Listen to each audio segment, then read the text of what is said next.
Good morning students. Good morning teacher. അപ്പോൾ ഞാനൊന്ന് question ചോദിക്കാൻ പോവാണ്. എല്ലാരും പഠിച്ചതല്ലേ? ഈ ടീച്ചർക്ക് ഈ ഒരു വിചാരം മാത്രമേ ഉള്ളൂ. നീ പഠിച്ചിട്ടുണ്ടോ? എവിടുന്ന്? ഞാനും പഠിച്ചിട്ടില്ല. ഇപ്പോഴാ എനിക്കൊരു സമാധാനായത്. തല്ല് കൊള്ളുമ്പോ കമ്പനിക്ക് ആളുണ്ടല്ലോ. എന്തായിക്കുറ അവിടെ ഡിസ്കഷൻ? ഒന്നുമില്ല ടീച്ചർ. നമ്മൾ ഏത് ഗ്രഹത്തിലാണ് ജീവിക്കുന്നത്? അമ്മു പറയൂ. ഭൂമിയിൽ. Very good Ammu. അടുത്ത ചോദ്യം സൽമാനോടാണ്. നമ്മുടെ ഗാലക്സിയുടെ പേരെന്താ? അത് ടീച്ചർ, എന്റെ വീട്ടിലുള്ളത് സാംസങ് ഗാലക്സി ആണ്. ഞാൻ നിന്റെ വീട്ടിലെ ഫോണിന്റെ കാര്യമല്ല ചോദിച്ചത്. ഇതിന്റെ ഉത്തരം തുമ്പിമോൾ പറ.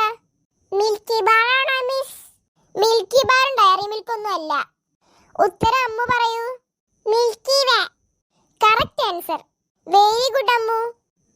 മിൽക്കി വേ ആയിരുന്നോ? ഞാൻ വിചാരിച്ചു മിൽക്കി ബാർ ആണെന്ന്. ഇക്രുവിനോടാണ് ചോദ്യം. സൂര്യൻ എവിടുന്നാണ് ഉദിക്കുന്നത്? പറയൂ. അതെനിക്കറിയില്ല ടീച്ചറെ. എന്നാ സൂര്യൻ അസ്തമിക്കണത് എവിടെ? അതെങ്കിലും പറയ്. ഇത് രണ്ടും എനിക്കറിയില്ല ടീച്ചറെ. സൂര്യൻ ഉദിക്കുമ്പോഴും അസ്തമിക്കുമ്പോഴും ഞാൻ ഉറങ്ങാവും. ടീച്ചറെ, എനിക്കൊരു സംശയമുണ്ട്. എന്താ ഇക്രു സംശയം?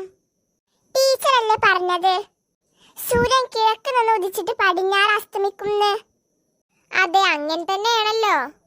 പക്ഷേ പടിഞ്ഞാറ് അസ്തമിച്ച സൂര്യൻ പിന്നെ ഉദിക്കാൻ വേണ്ടി കിഴക്ക് എപ്പോഴാ പോണത്?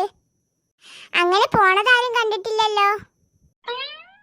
അല്ല, അത് പിന്നെ ഈ ചെക്കനെ കൊണ്ട് തോറ്റു. വേഗം രക്ഷപ്പെടാ.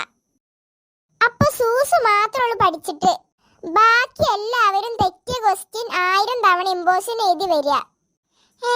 1000 തവണ? എന്നാ നീ 2000 തവണ എഴുതിക്കോ. അല്ല വേണ്ട മിസ്, ഞാൻ 1000 തന്നെ എഴുതിക്കോളാം. അങ്ങനെ വഴിക്ക് വാ.